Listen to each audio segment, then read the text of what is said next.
de l'indifférence, qui est en réalité une lâcheté construite, entérinée, que nous avons tous épousée d'une certaine manière. Oui, et cette lâcheté prend 1000 noms. J'ai encore des enfants qui sont petits. Je ne peux pas me mouiller et m'engager. J'ai un poste qui me permet de m'en sortir un tout petit peu. Je ne peux pas oser élever ma voix. Je crains qu'on m'enlève parce que ce décret qui me permet de vivre un peu, j'ai peur que ça se fasse, que ça aille dans l'autre sens si jamais j'ose élever ma voix. Je n'ai pas tous les moyens. Je n'ai pas encore fini d'étudier. Oui, Eric, on t'a chassé de l'école. Mais il ne vous a pas dit qu'il a aussi pris beaucoup de gaz lacrymogène qui lui cause un problème de santé récurrent. Ce jeune homme là est plus jeune que moi. Quel âge tu as là? 19 ans. 19 ans. Quand je vois quelqu'un comme lui, je me plie devant la grandeur de son engagement. Mais combien sont-ils capables de faire cela? Combien sont-ils capables de faire cela? Donc l'enjeu, il est là, mes chers amis. L'enjeu là, ce n'est pas attendre d'être candidat à une députation. L'enjeu, c'est d'être capable de s'engager chaque jour pour ce en quoi nous croyons. Et donc, tant que nous allons continuer à nous cloîtrer dans nos maisons, dans nos débits de boissons, dans nos églises, dans nos mosquées, et parfois même venir se mettre en boubou blanc, en toge blanc, derrière celui qui perpètre l'injustice là pour demander à Dieu le Père de le sanctifier et de le bénir, parce que semble-t-il, le pouvoir vient de Dieu. Mais le pouvoir de balayer celui-là aussi vient de Dieu. Le pouvoir d'enlever un mauvais leader là vient aussi de Dieu. De quel pouvoir parlons-nous? Le pouvoir qui lui est donné est-il au nom de Dieu? Ok. Est-ce qu'il est en train d'exécuter ce pouvoir au nom de Dieu, mes chers amis? Et s'il n'est pas en train d'exécuter au nom de Dieu, sommes-nous aussi faits à l'image de Dieu et donc capables de l'enlever aussi? Là est la question, mes chers amis. Cette hypocrisie ambiante, par des pasteurs, par des imams, par des ingénieurs, par des docteurs, par des ministres, par des militaires, etc. Cette hypocrisie collective est ce qui tue les Tchadiens, mes chers amis. Et ça, vous n'avez pas besoin d'attendre une échéance électorale. Vous me parlez de 2021, mais c'est trop loin. C'est demain matin qu'on a besoin de changer de leadership dans ce pays. Vous me parlez d'un poste, vous me parlez d'une élection, vous me parlez d'une candidature, vous me parlez de formalisme. Non. Les gens qui meurent dans les hôpitaux ont-ils besoin d'attendre 2021? Ont-ils besoin d'attendre une échéance électorale? Ont-ils besoin que nous soyons élus? Non. Donc c'est à vous de vous engager. Là est l'enjeu. Là est l'enjeu. Et vous êtes légitime, mes chers amis. Vous n'avez pas besoin de demander une permission à quelqu'un pour vous engager. On vous dira même que vos drapeaux ne sont pas des vrais drapeaux. On vous dira même que vous êtes illégaux. On vous dira que ce pays ne vous appartient pas. Eux, les gens qui ont pillé ce pays. Eux, les gens qui ont tué dans ce pays. Eux, les gens qui ont enterré directement ou indirectement des gens. Et vous allez vous taire et vous asseoir là en train de les regarder. D'attendre quoi, mes chers amis? D'attendre quoi? Et nous sommes 15 millions. 1% des Tchadiens, c'est 150 000. Ce n'est même pas la moitié de la population du 7e arrondissement. Ils sont où? Ils sont où les 1% même de N'Djamena? 200 000. Ils sont où les 200 000 Tchadiens capables de se mettre debout pour la justice? Cherchez-les dans vos voisinages, dans vos familles, devant vos aînés, dans vos églises, dans vos mosquées. Ils ne sont pas là. Là est le problème du Tchad. Et ça, ce n'est pas la France, ce n'est pas les Occidentaux. Ça, ce n'est pas l'étranger. Ça, là, ce n'est pas l'ennemi d'un président, ce n'est pas un clan. Donc, j'en appelle à un moment de repentance collective pour que nous changions les choses. À un engagement vivant, debout, mes chers amis. Là est l'enjeu. Si vous n'avez pas compris cela, alors votre place n'est pas ici. Si vous n'avez pas compris cela, alors allez chercher un autre parti politique. Là est l'enjeu, mes chers amis. Et donc, oui, continuez à toujours penser à vos petits-enfants. Continuez à penser à vos petits métiers. Continuez à penser à des maigres argent qu'on donne d'ailleurs à quelques-uns, j'en vois ici, à qui on donne de l'argent pour venir nous inspecter, nous espionner. Que je connais depuis plus d'1 an. Je fais le faux semblant. Ils pensent que nous ne savons pas. Tout ça. Pourquoi? Je les vois misérables même, à peine capables de changer une chaussure. Mais ils sont capables de cloîtrer et d'accompagner tout cela.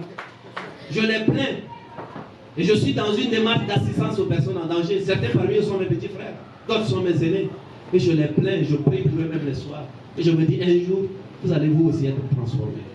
Parce que là est l'enjeu des gens. C'est là l'enjeu. Donc nous sommes là pour dire à notre peuple, n'attendez pas d'être victime direct d'une injustice pour vous sentir concerné par cette injustice. Nous sommes là pour demander à notre peuple comment ne pas être engagé pour la justice. Comment ne pas être engagé pour la justice sociale dans ce pays qui souffre? Comment ne pas être engagé pour la justice dans ce pays à l'agonie? Comment? Mais j'allais dire, comment ne pas être transformateur dans ce pays qui souffre? Comment ne pas être transformatrice dans ce pays à l'agonie? Nous sommes là pour emprunter la voie de Desmond Tutu, pour dire à notre peuple que le moment même où vous êtes neutre face à une situation d'injustice, ce moment-là, vous avez choisi le camp de l'oppresseur et de l'injustice. Et vous devenez à ce moment-là même un citoyen inutile. Peu importe vos diplômes, peu importe votre âge, peu importe votre niveau social, peu importe votre pèlerinage à la Mecque, peu importe que vous récitiez la Bible par cœur, peu importe que vous soyez habillé en blanc, peu importe que vous soyez allé à l'initiation, peu importe que vous soyez femme, peu importe que vous soyez je ne sais plus quoi, vous êtes un citoyen inutile. Et donc c'est à vous de choisir si vous voulez être des citoyens utiles à notre peuple ou des citoyens inutiles. L'enjeu il est là, nous sommes là pour dire à notre peuple, oui, peut-être que nous gémissions aujourd'hui.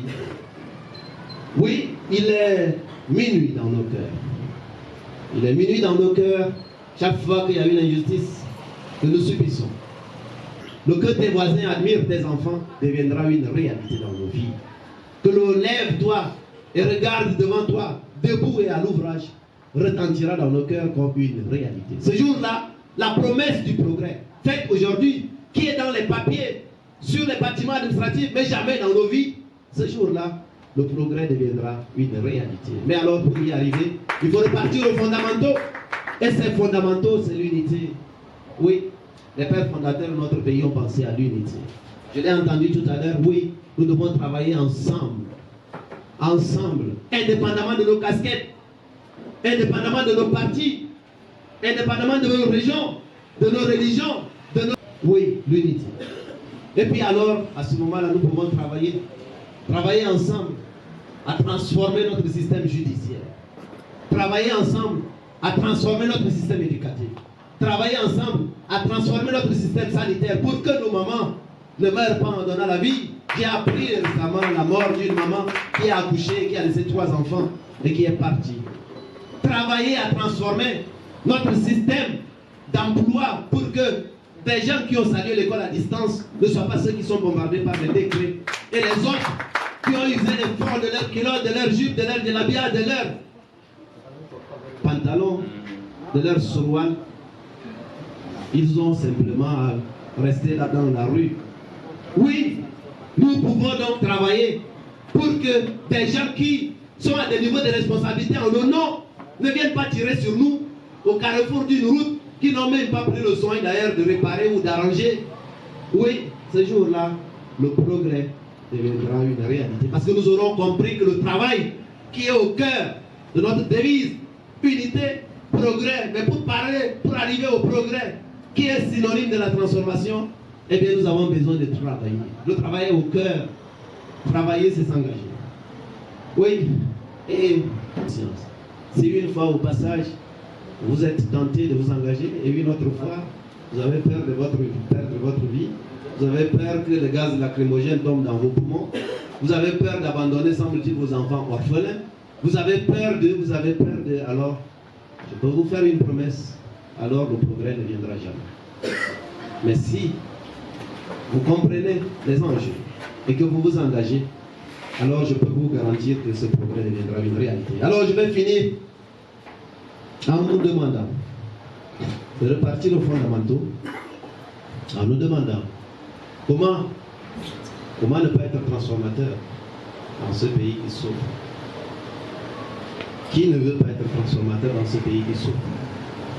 Qui ne veut pas être transformatrice dans ce pays à l'agonie? Et je voudrais finir. Peut-être que je vous ai trop assommé par des choses lourdes. Je vais vous demander de vous mettre debout, on va essayer de chanter. Comment ne pas être transformateur dans ce pays qui souffre? Comment ne pas être transformateur dans ce pays à l'agonie? Comment ne pas être transformateur dans ce pays qui souffre? Comment ne pas être transformateur dans ce pays à l'agonie?